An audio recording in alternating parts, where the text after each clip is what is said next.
Pragmata, 6 years, 3 delays, one Capcom game that people actually forgot existed, and now it launches in 2 days with an 86 on Metacritic.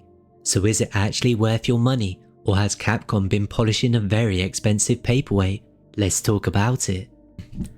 Right, if you've missed the last 6 years of announcements and then silence and then more announcements, here's the short version. Pragmata is a third-person action shooter set on the moon. You play as Hugh, a man with the personality of slightly damp cardboard, and I say that with love, who gets stranded on a lunar research station after everything goes spectacularly wrong.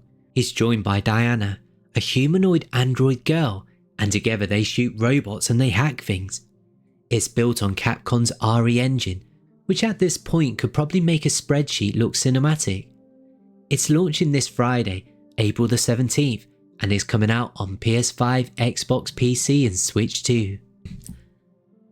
The hacking system, why is everyone talking about it? So here's the thing that makes Pragmata more than just shoot the robot. Diana hacks enemies in real time while you're fighting them. It works like a grid-based puzzle. You draw a path through nodes using the right stick. And the more open spaces you include in your route, the longer enemies stay vulnerable. Hit yellow nodes and you get bonus effects, spreading the hack to nearby robots, boosting damage and turning them against each other. Meanwhile, you're still dodging attacks and trying not to die. It sounds like patting your head and rubbing your stomach during a house fire, and honestly, it kinda is, but it works brilliantly. IGN called it one of the best ideas they've seen in a shooter in a long while, and from what reviewers are saying, it never gets old across the full campaign. Let's talk about Hugh and Diana, the good and the meh. This game really wants you to care about Hugh and Diana's found father-daughter relationship, and in fairness, there are moments where it lands. You find these fabricated real-world objects called REMs, toys, electronics, that sort of thing, and Diana's curiosity about them is actually sweet. She draws Hugh's pictures after you give her crayons. You see, that's nice, but Hugh himself is about as interesting as a default character creation screen. His attachment to Diana kind of just happens, without the game earning it properly. Multiple reviewers flagged this. Noisy Pixel called the narrative execution underwhelming. IGN said important story details about Diana are buried in data pads instead of being told through actual dialogue. The sci-fi setup is clever. Corporations 3D printing everything on the moon, rogue AI, resource exploitation, but the story doesn't dig into any of that in real depth. It's a popcorn flick, and if you're alright with that, you'll have a good time. The combat. Here's where the story goes. The combat absolutely delivers. The shotgun and charged rifle has real weight to them. Landing a shot on an exposed weak spot feels properly satisfying. You've got a grenade launcher for crowd control, a stasis net for buying time, and an automatic rifle with enough recoil to rearrange your furniture. Weapons have a heat build-up system, so you're constantly swapping between them, which keeps things dynamic. Fill up an enemy's stagger meter and you'll get an execution with nice camera cuts and a big damage number, which never stops being rewarding. It's an old school action design and Capcom knows exactly what they're doing with it. How long is the game? And is that enough? Well, the main story runs for about 12 hours. If you're a completionist, all collectibles, all simulation missions and post-game content, you're looking at about 15 to 16 hours, maybe up to 35 if you're doing absolutely everything including New Game Plus. For a $60 game in 2026 that's going to be diversive. Personally, the IGN reviewers said they were so compelled by the gameplay loop that they 100%ed it without thinking twice. But if you need 40 hours minimum to justify a purchase, this might not be the one. There's also a free demo on Steam right now if you want to try before you buy, which, given the price, is probably not a bad shout. Let's talk about the visuals and the performance. RE Engine continues to be absurdly good. The game looks stunning on PC.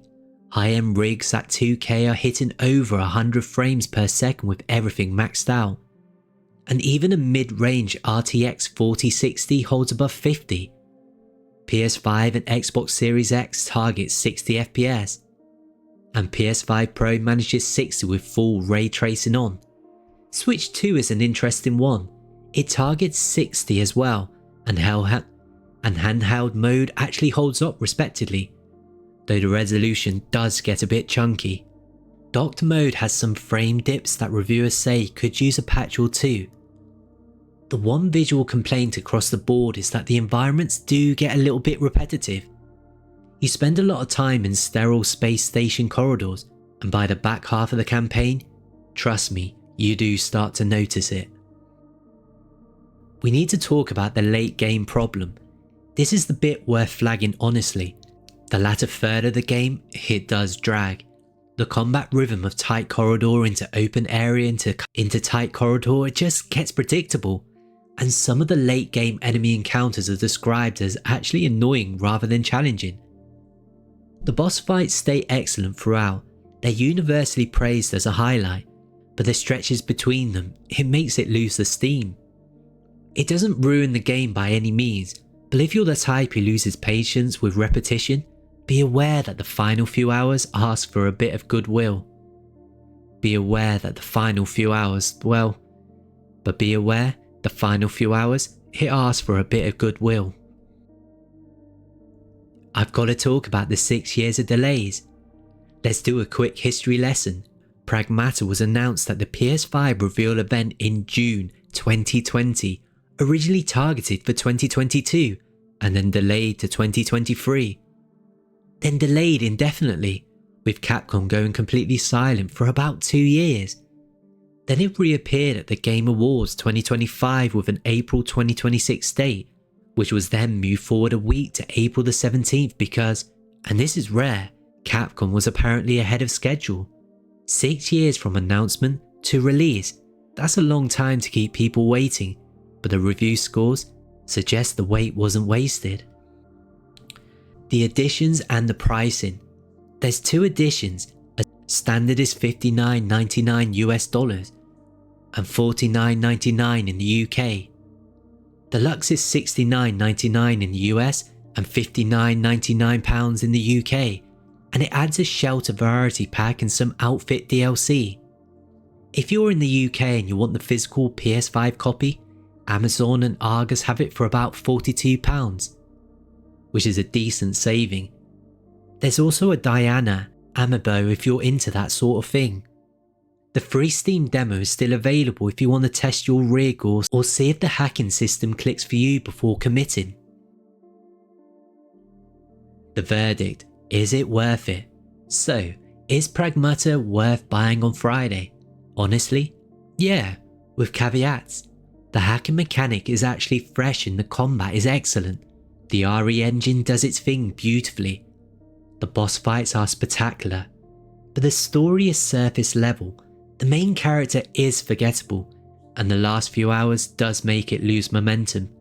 It's a brilliant gameplay first action game wrapped in a narrative that just doesn't quite match it. If you love the combat side of recent Resident Evil games and you're fine with a 12-hour campaign that doesn't reinvent storytelling, this is well worth your time. If a story is why you play games, maybe wait for a sale. Either way, try the demo, it's free and there's no excuse. Well guys, that's Pragmata, Before You Buy. It's launching this Friday on PS5, Xbox, PC and Switch 2. Let me know in the comments if you're picking it up day one or if you're waiting. And if you've already played the demo, tell me if the hacking system broke your brain as much as it apparently broke everyone else's. Subscribe if you're new, and cheers for watching.